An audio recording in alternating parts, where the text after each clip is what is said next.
Stranger को ये समझ में आया कि उसके कल्पनातीत सोच से कई अधिक सुंदर उनकी ये दो बकरियां हैं।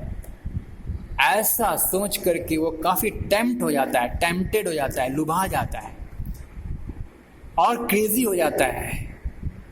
तो फटाक से अपने वॉलेट से 100 रुपीज़ नोट निकाल लेता है, मतलब 100 रुपया के 10 नोट निकाल लेता है, यानी कि 1000 अब देने के लिए तैयार हो जाता है। 1000 रुपया ऑफर करने के लिए बकरियों के तरफ, बकरियों के लिए 1000 रुपीज़ बकरियों के लिए वो पे करने के लिए तैयार हो जाता है और कहता है it is all for you और you may share it if you have the partner. अगर आपके पास कोई पार्टनर हो तो आप इन सारे पैसों को उनके साथ शेयर कर सकते हैं।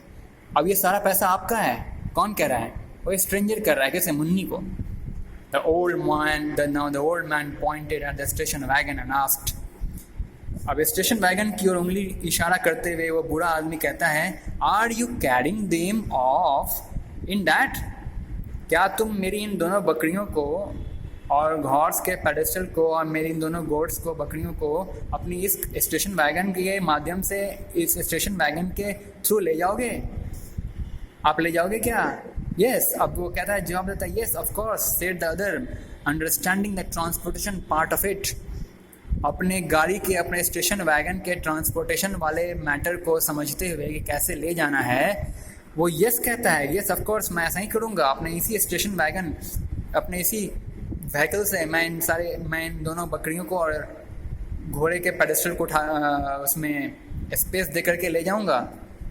The old man said. और बूढ़ा आदमी कहता है this will be their first ride in a motor car. ये मेरे इन बकरियों का, इन जानवरों का ये पहला सफ़र होगा किसी मोटर गाड़ी के द्वारा। किसी मोटर गाड़ी के द्वारा मेरे इन जानवरों का, मेरे इन बकरियों का पहला यात्रा होगा। Carry them off after I get out of sight otherwise they will never follow you. ठीक है, but only me even if I am travelling on the path to Yamlok. अब कहते हैं मुन्नी साहब कि आप इसे पहले ले जाओ, गाड़ी में बंद करके, गाड़ी में अपने गाड़ी में रख करके आप इसे ले जाओ। तभी मैं आपके जाने के बाद ही मैं आपके जाने के बाद ही इनके दृश्यों से दूर होऊंगा। अदरवाइज आपको ये कभी भी फॉलो नहीं करेंगे। आप समझ गए? मतलब वो कह रहा है मुन्नी कि पहले तुम मेरे इन दोनों पालतू जानवरों को गाड़ी में डाल करके ले जाओ, तभी मैं इनकी आंखों से दूर होऊंगा, इस जगह से दूर होऊंगा, यहाँ से वापस निकल जाऊंगा। नहीं तो क्या होगा कि ये कभी आपके फॉलो करेंगे ही नहीं, आपको कभी ये फॉलो करना ही नहीं चाहेंगे, ये मेरे पास ही बने रहेंगे। Sorry, otherwise they will never follow you. अगर मैं आपके निकलने से पहले, मुन्नी कह रहा है अपने बारे में कि अगर वो स्ट्रेंजर के उस स्थान को छोड़ने से पहले वही अगर स्थान छोड़ जाए तो वो उनके पालतू जो जानवर बकरियां हैं, जो दोनों मुन्नी के पीछे दौड़े भाग के उसके पीछे उसी को फॉलो कर जाएंगे। कभी भी स्ट्रेंजर को फॉलो नहीं करेंगे, कभी भी स्ट्रेंजर के गाड़ी में नहीं बैठेंगे, मियाने लगेंगे, चीखने लगेंगे, चिल्लाने लगेंगे, कभी भी स्ट्रेंजर के साथ नहीं जाएंगे। इसलिए मुन्नी कह रहा है कि पहले आप ऐसा करो, अपनी गाड़ी में मेरी इन दोनों बकरियों को रख लो और निकल जाओ, तभी मैं इस स्थान से दूर जाऊंगा। नहीं तो ऐसा होगा कि ये लोग कभी भी आपको फॉलो नहीं करेंगे, ये मेरे साथ ही बने रहेंगे। ये मेरे साथ तब तक बने रहेंगे जब तक कि मैं कहाँ तक बने रहेंगे। वो आगे कह रहा है but only me it will follow, मतलब that animals will follow only me even if I am travelling on the path to Yamlok. यदि मैं मृत्यु को प्राप्त हो जाऊं और यमलोक चला जाऊं, वहां तक यात्रा करने लग जाऊं, तो वहां तक भी ये मेरे पीछे पीछे चले आएंगे। ये ऐसे मेरे पालतू, मेरे प्यारे जानवर हैं। मुन्नी कह रहा था कि मेरे प्यारे पालतू जानवर ऐसे हैं, मेरे ऐसे दिलेरी हैं, प्यारे हैं कि मुझे फॉलो करते करते ये लोग यमलोक तक पहुंच जाएंगे। इतना मेरे जिगर के टुकड़े हैं ये दोनों, मेरे पीछे पड़े हुए रहते हैं, मुझसे प्यार करते हैं। इसलिए आप ऐसा करो कि पहले इसे आप गाड़ी में डाल लो, रख लो मेरे सामने, मेरे होते हुए में, मेरे प्रेजेंस में, और तभी मैं इस स्थान को छोड़ूंगा। ठीक है, ये एक सजेशन दे रहा है। Munni was suggesting to carry off the animals, to carry off the 2 goats, how to carry off the 2 goats. Okay, he was just suggesting to the red-faced stranger. Now he laughed at his own joke, brought his palms together in a salute. Munni अपनी इस joke में मुस्कुराता है और अपने palms को salute वाले mode में लाता है। टर्न राउंड मुड़ता है and went of that place, और उस स्थान को छोड़ के निकल जाता है।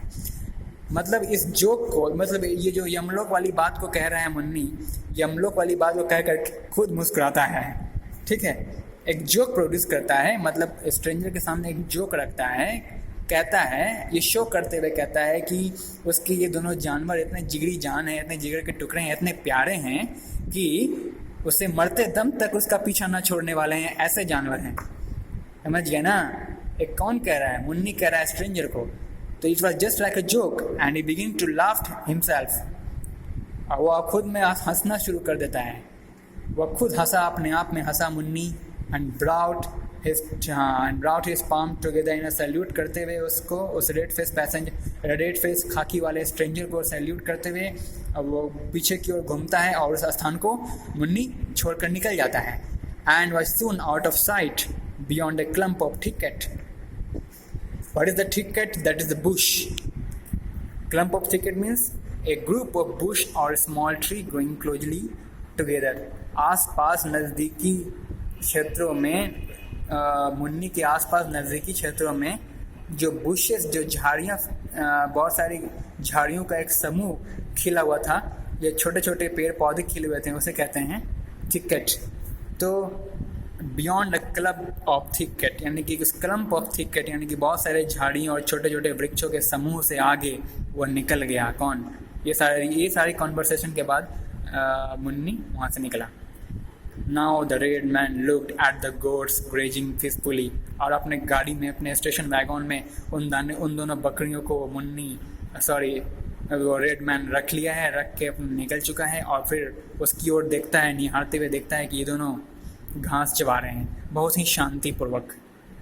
अपने गाड़ी में, अपने स्टेशन वैगन में दोनों बकरियों को पाता है कि ये बहुत ही शांतिपूर्वक घास चर रहे हैं। Perched on the pedestal of the horse as the westerly sun touched the ancient faded color of the statue with a fresh splendor, he ruminated. आप समझिए।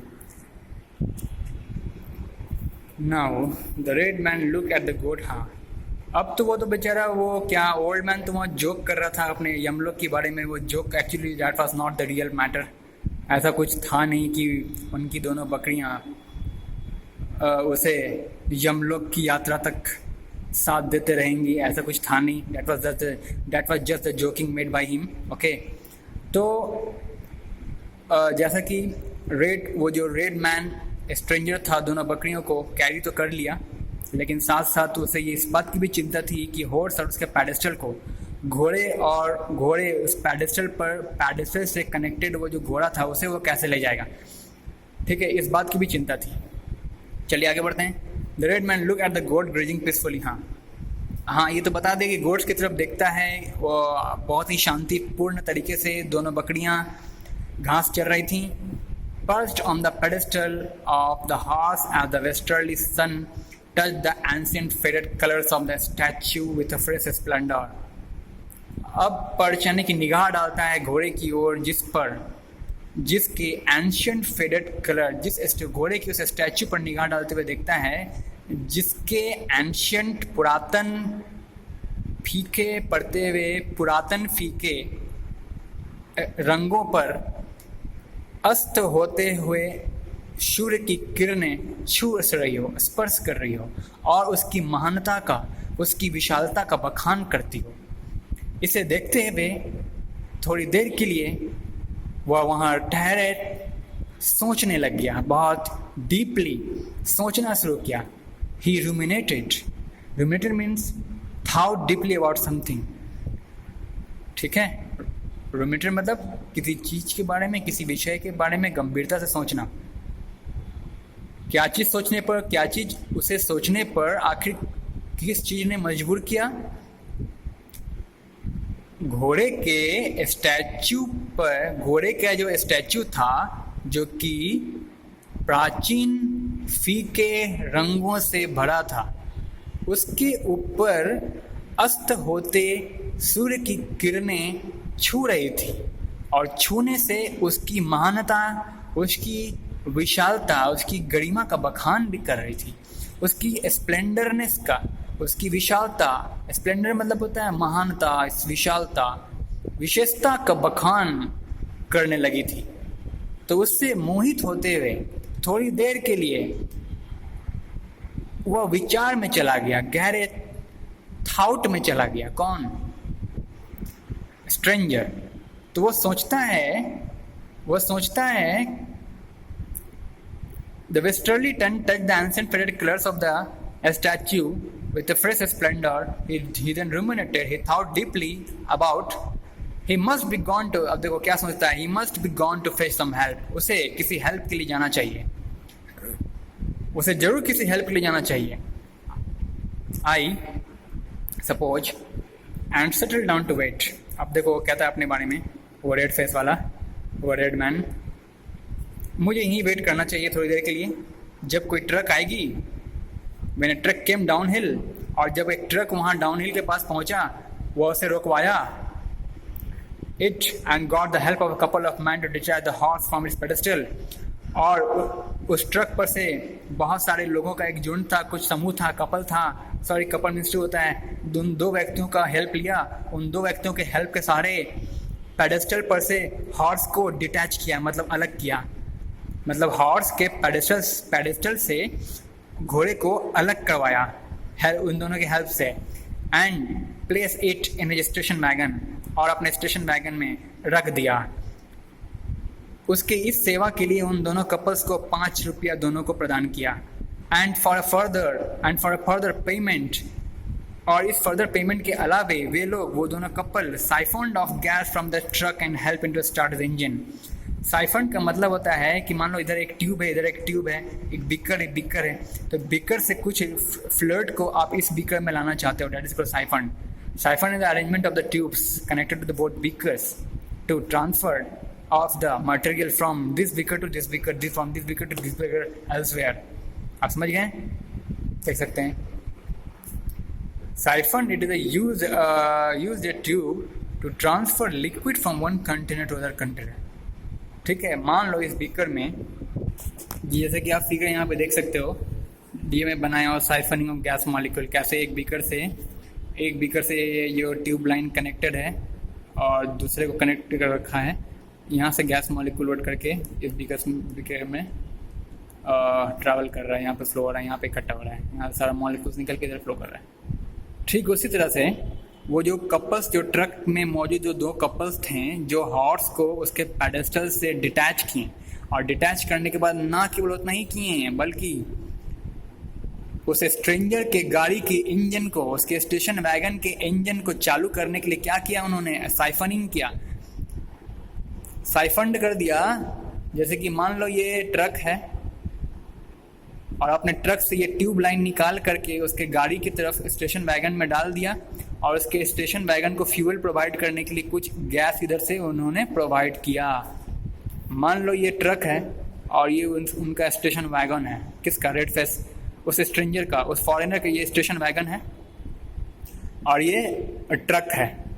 तो ट्रक से कनेक्ट कर दिया, ये साइफनिंग कर दिया, इस प्रकार से साइफनिंग किया। वाई?